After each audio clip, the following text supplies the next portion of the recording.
Hi everybody, and welcome back to FANG Friday. This is Ross Healy, the chairman of Strategic Analysis Corporation and a senior portfolio manager at McNichol and Associates Asset Management.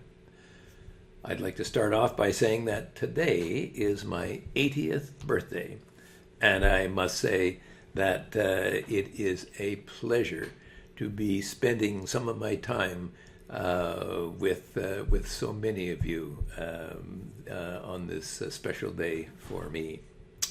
Well, the ongoing market rally has continued from last week, propelling some further modest gains for the FANGs. Investors continue to hope that the group has fallen far enough such that it now represents something approaching a value proposition, although the so-called value stocks have been in general performing much better than the FANGs. Now, nothing that I am seeing suggests that the FANGs have reached anything like a sustainable low. Today, I want you to watch two things. First, you will see that there's only one FANG that actually has a positive fair market value measure. That fair market value, by the way, is that dotted line on the chart. And second, I want you to watch to see the direction of the fair market value of the FANGs, as only two of them actually have a semblance of a rising fair market value trend. So, is it any wonder that the value stocks are outperforming the FANGs? 2 weeks ago, I said that this coming January, I would be conducting a free and public, full-scale, hour-long introductory webinar that outlines our service and the underlying methodology that you can attend live, but for which you will need to sign up to reserve your spot, as enrollment tends to get filled up pretty quickly every year. Registration started last week, and already there has actually been a rush to reserve places which are limited, but you can still do so. Just send us an email with your full name to info@strategicanalysis.ca. Now, given the current uncertain markets, where the stakes are much higher than ever before, if you would like to join us before the January webinar, we do have an exclusive offer to try out our service at a reduced rate. Go to www.strategicanalysis.ca/pricing and take advantage of this limited time offer by clicking on Inside Edge. When you sign up, you will get immediate access to our database of almost 3,000 proprietary SVA charts, along with all of the many service features, plus an electronic copy of my book, Inside the Market, which explains how the SVA methodology works in detail. Furthermore, all new clients get a personal and exclusive one-on-one introductory session with me, which usually lasts an hour or so, and where I go over how to use the system to better improve your returns. But please note, in the interest of true, full, and plain disclosure, SVA is a do-it-yourself investment service and is therefore not for everyone. It does take some time and effort to learn the ropes and be comfortable with the service. However, for those who really want to learn how to use it and are ready to take that next step, it can be a tremendous benefit to your investing future, as I hope I will continue to show today. Now, before we take a close look at those FANGs and what's going on, as always, I do like to say thanks to everyone who likes this video and all our subscribers.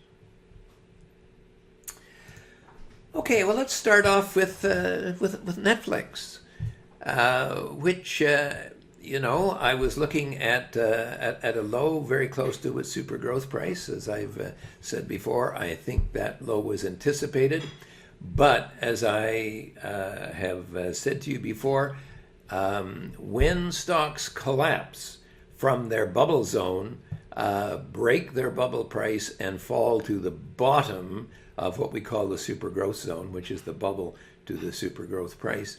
Therefore, it is very, very common for the stock to move back up again to its bubble price before continuing on its probably its downward trajectory, and that I think is fairly clear from looking at the falling fair market value line.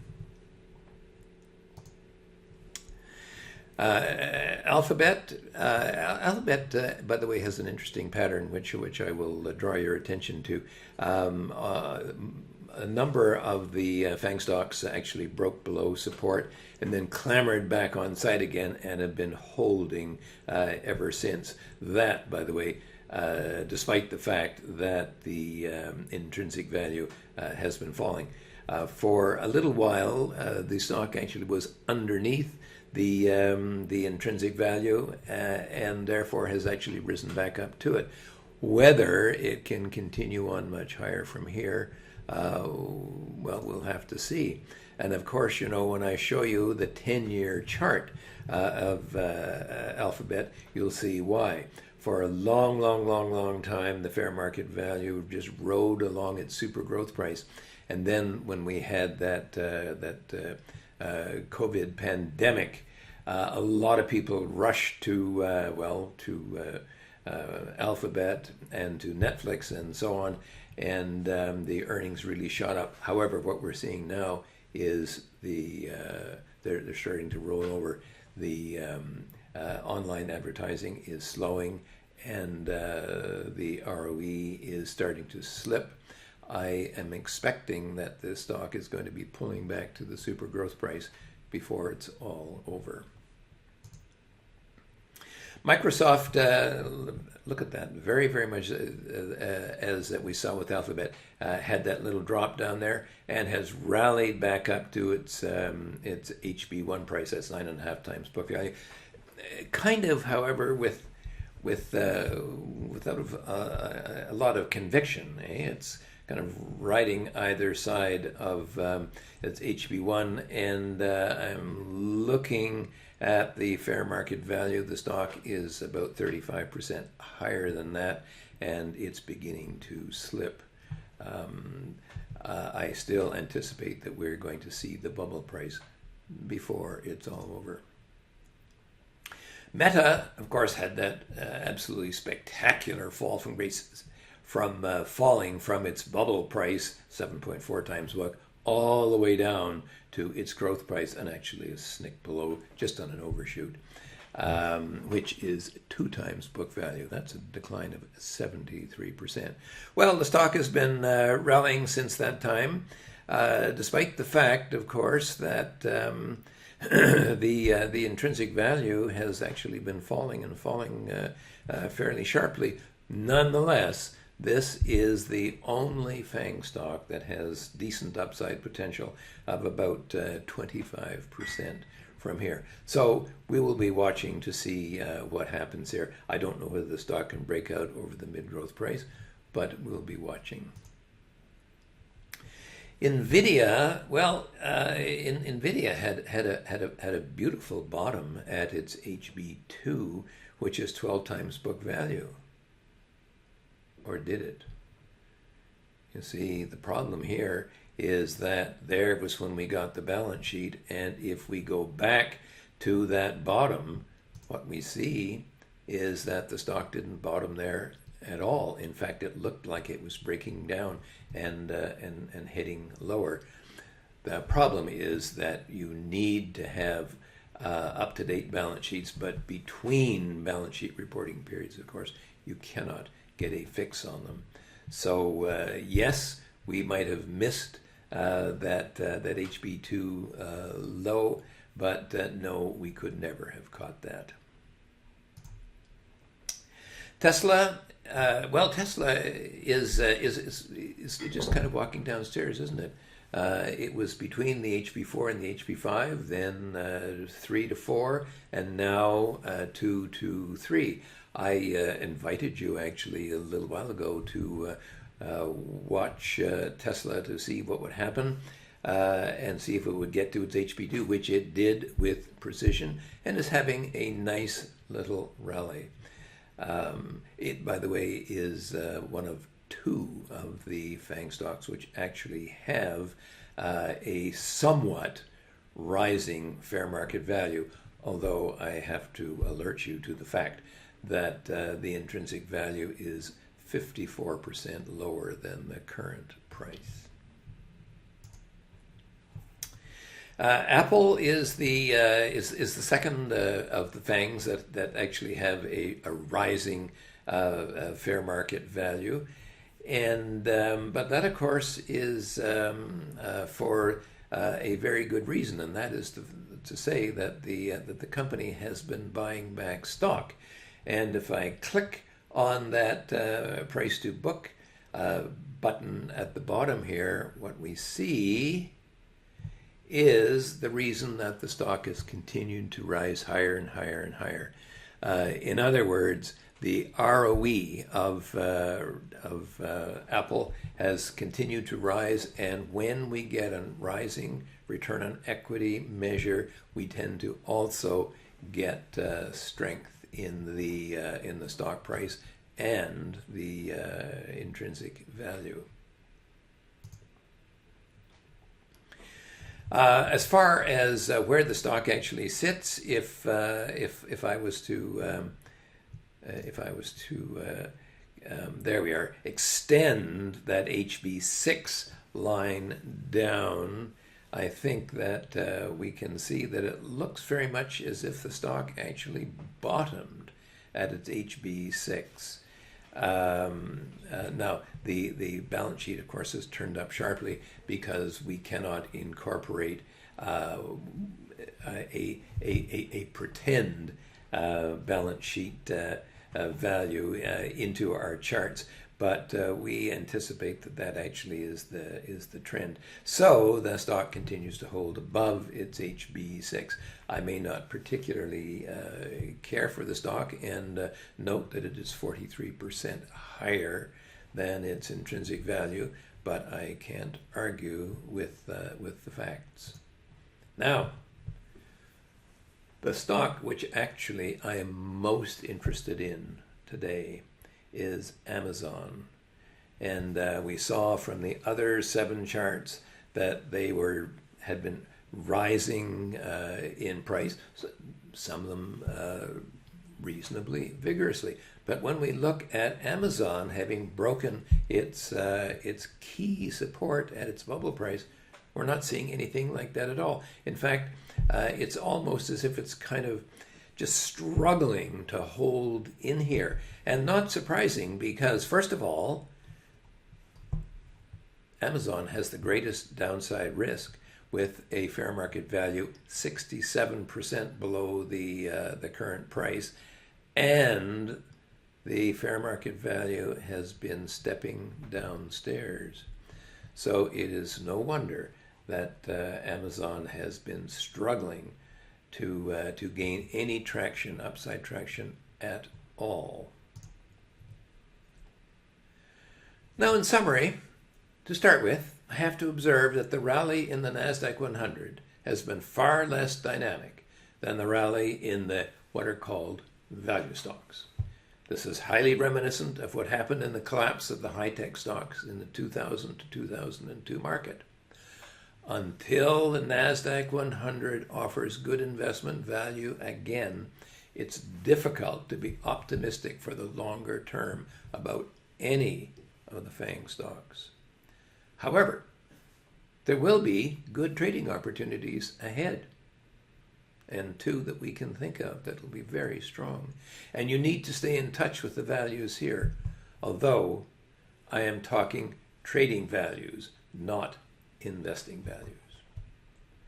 Off the top, Netflix is still trying to reach back to its bubble price and thereby closing that trading gap that followed its second quarter earnings disappointment. It's still the top dog in the streaming world, as we were reminded last week with the release of its absolute streaming numbers. But earnings and profitability are slipping. The same issues hold for Alphabet, slipping earnings and return on equity. If you have the stock, I would watch to see that the low super growth price, that's 4.5 times book, can hold here.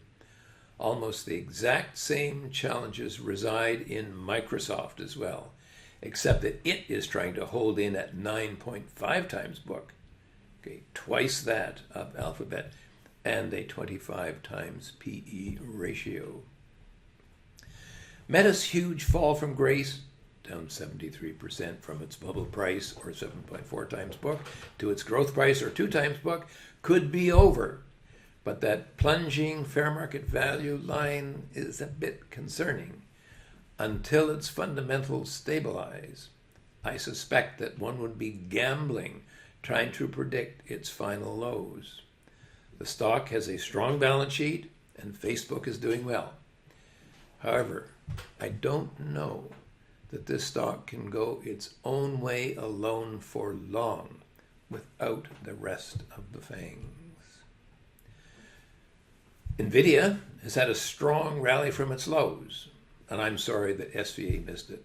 But as you saw today, that low only was evident in retrospect, not at the time. Much as I might feel remorse for missing that low in a subsequent beautiful trade, the trend of the values here, the apparent downside risk, and the industry problems mean that I have no regrets. Unfortunately, our mathematics cannot predict balance sheet reporting surprises. I'd like to say yet, but we haven't worked out how to work in a Ouija board into our service metrics.